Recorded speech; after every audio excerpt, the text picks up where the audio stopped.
আপনাদেরকে ভেঙে দেখাই যে কতটা সুন্দর রস ঢুকেছে। এই যে দেখুন কতটা সুন্দর রসটা পড়ছে, দেখতে পাচ্ছেন?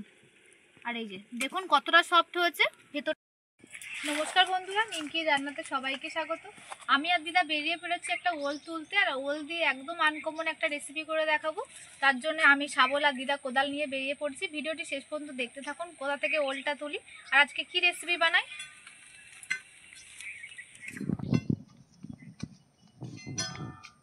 যে পলাশ ফুল গাছের নিচে আমাদের একটা ওল বসানো ছিল, ওল গাছটা একদম পুরো শুকিয়ে গেছে। দিদা ঢোকো। ওল গাছটা শুকিয়ে গেছে, কোনো চিহ্ন নেই যে কোথায় বসানো ছিল। একটা গর্ত দিদার নিশানা করা আছে, দিদা সেখান থেকেই দেখবে যে ওলটা আদৌ আছে কি। আছে তো? কত বছর আগে বসিয়েছিল ও দিদা? অনেক বছর আগে বসিয়েছিলে? 3 বছর। 3 বছরের ধরে একটা ওল এখানে আছে। 3 বছর আগে দিদা বলছে বসিয়েছিল, তখন আমি অতটা জানি না যে দিদারা কোথায় বসিয়েছিল। দিদা এখন সেখান থেকে খুঁড়ে বের করার চেষ্টা করছে। অনেক ভিতরে থাকবে আছে, খুঁড়ো না, ওই তো কাটা পড়ে যাচ্ছে। শাবল দেবো? শাবল ওই যে দিদা ওই যে যেখানটায় হাত দিয়েছে ওখানটা একটু ওলের নিশানা দেখা গেছে, ওলের মাথা। এই যে দেখুন, দেখি কত বড় হয়েছে। 3 বছর ধরে বসিয়ে রেখে দিদা বের করুক। ওল না মাটির ঢেলা? না না ওল, এগুলো তো থাকে ভাদ্র মাসে।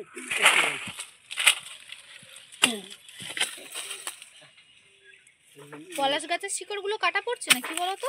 হবে বোধহয়, বড় হবে নাকি কি জানি। বড় তো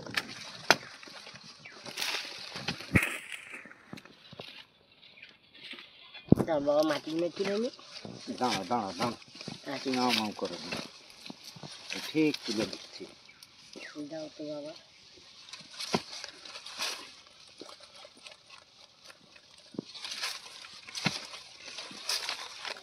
এই তো উঠছে উঠছে উঠছে। এই সাথে গোল ককেজি হবে ওর ভেতরে ওরা মুখ। এই যে আমাদের একটা চাচা এখান দিয়ে যাচ্ছিল, তুলে নেওয়া হয়েছে। এই যে ওলটা ওখানে দিয়ে দাও, ওখানে দিয়ে দাও। 7-8 কেজি হবে। ওখানেই দাও না, আর একটু মাটি দাও না। ধর বাবা, এমনি মাটি দিতে হবে না। হ্যাঁ, এবার চাপাটা ঢাকা দাও। হ্যাঁ দাও। ব্যাস, আর কিচ্ছু হবে না।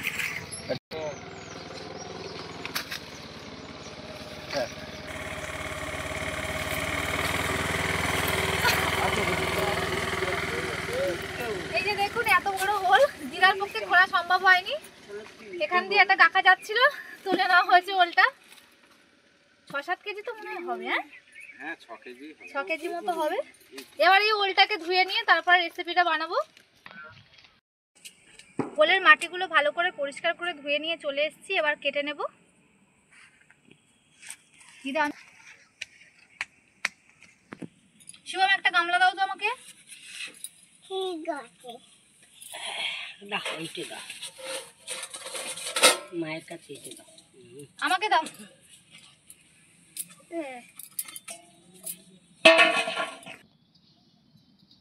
চেষ্টা করে দেখি এবার ওলটা কাটতে পারে কি। আমি না পারলে দিদা কেটে দেবে। হ্যাঁ পারবো মনে হচ্ছে।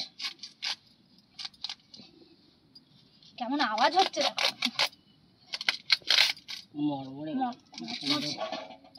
এই যে দেখুন কি সুন্দর ওলটা।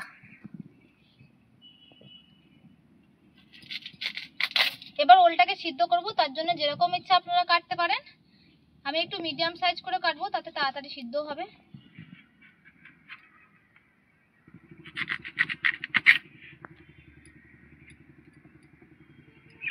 তুমি উনুনটা বসিয়ে জলটা ফোটাতে দাও।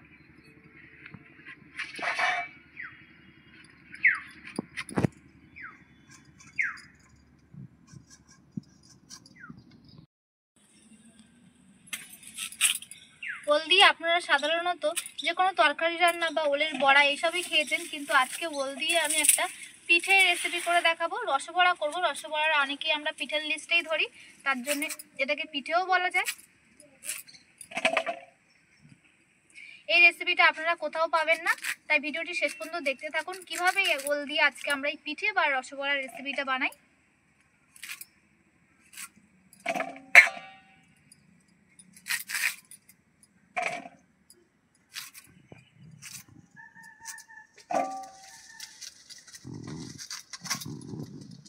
দেখুন ওলগুলো কেটে আমার ধুয়ে নেওয়া হয়ে গেছে, আর ঠিক এরকম করে আমি কেটেছি মোটা মোটা করে। এদিকে দিদা জল গরম করতে বসিয়ে দিয়েছিল, জলটা ফুটতে শুরু করে দিয়েছে। এবার ওলের টুকরোগুলো দিয়ে দেবো। আপনারা কখনোই কিন্তু এই রেসিপিটা দেশি ওল দিয়ে করতে যাবেন না, কারণ দেশি ওলে অনেক সময় গাল চুলকায়, তাহলে কিন্তু এই মিষ্টিটা একদমই ভালো হবে না। সাঁতরাগাছির ওল কিনে অবশ্যই এই রেসিপিটা একবার ট্রাই করবেন, একদম আনকমন রেসিপি যেটা আপনারা কোথাও পাবেন না। আমরা যেরকম করে ওলটা কেটেছিলাম তাতে আমাদের 15 মিনিট মতো লেগেছে সিদ্ধ হতে। এটা ভালোভাবে সিদ্ধ হয়ে গেছে তো? হ্যাঁ হ্যাঁ। এবার তাহলে নামিয়ে নাও আস্তে আস্তে করে। হ্যাঁ।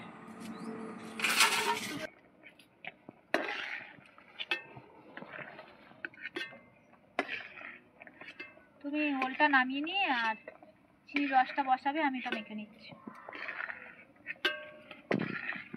দেখুন দিদা ওলটাকে নামিয়ে নিয়েছে, আর কতটা সুন্দর সিদ্ধ হয়েছে দেখুন, একদম পুরো মোমের মতো গলে গেছে ওলটা।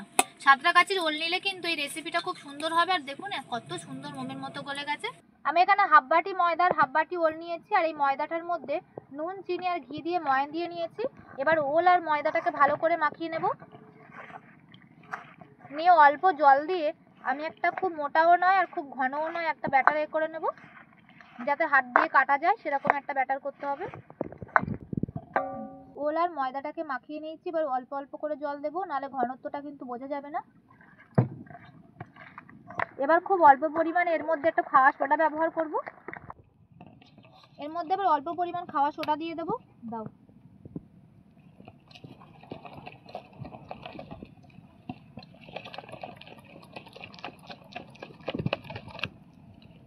ভালো করে ফাটতে হবে, আর ফাটানোর সময় দেখবেন যেন ওলের না কোনো রকম টুকরো থাকে এর ভিতরে। এদিকে দিদা কড়াইতে জল ফুটতে দিয়ে দিচ্ছে প্রায় পৌনে 1 বাটি চিনি। এবার দিদা চিনিটার রসের ভিতরে দিয়ে দিচ্ছে কয়েকটা এলাচ ফাটিয়ে।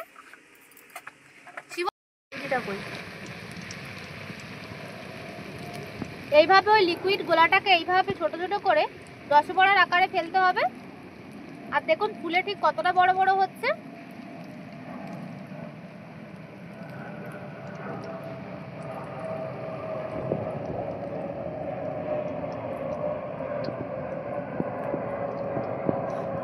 আমাদের তো সবসময় ডালের বড়া বা সুজির রসবড়া এগুলোই খাওয়া হয়, যদি এইভাবে ওল দিয়ে রসবড়া বা রসপিঠে করে থাকেন তাহলে দেখবেন খুব সুন্দর লাগবে কিন্তু খেতে। দেখুন আমাদের ওলের রসবড়াগুলো ঠিক কতটা সুন্দর হয়েছে, ফুলে দেখুন একদম বলের মতো হয়ে গেছে। দেখুন দিদা একদম সরাসরি কিন্তু রসের গামলাতেই দিয়ে দিচ্ছে।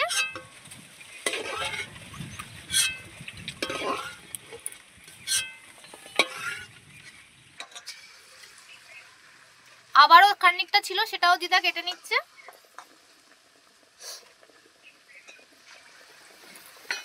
দেখুন আমাদের ওলের রসবড়াটা রেডি হয়ে গেছে। দেখুন রসে কেমন টইটুম্বুর হয়ে আছে। একটা আপনাদেরকে ভেঙে দেখাই যে কতটা সুন্দর রস ঢুকেছে। এই যে দেখুন কতটা সুন্দর রসটা পড়ছে, দেখতে পাচ্ছেন? আর এই যে দেখুন কতটা সফট হয়েছে, ভেতরটা দেখুন একদম খুব সুন্দর। এটা কিন্তু খেতেও এতটাই অপূর্ব হয়। আমাদের চ্যানেলে নিত্য নতুন ভিডিও দেখার জন্য অবশ্যই আমাদের চ্যানেলটা সাবস্ক্রাইব করে আমাদের পাশে থাকবেন। আজকের ভিডিওটি দেখার জন্য অসংখ্য ধন্যবাদ।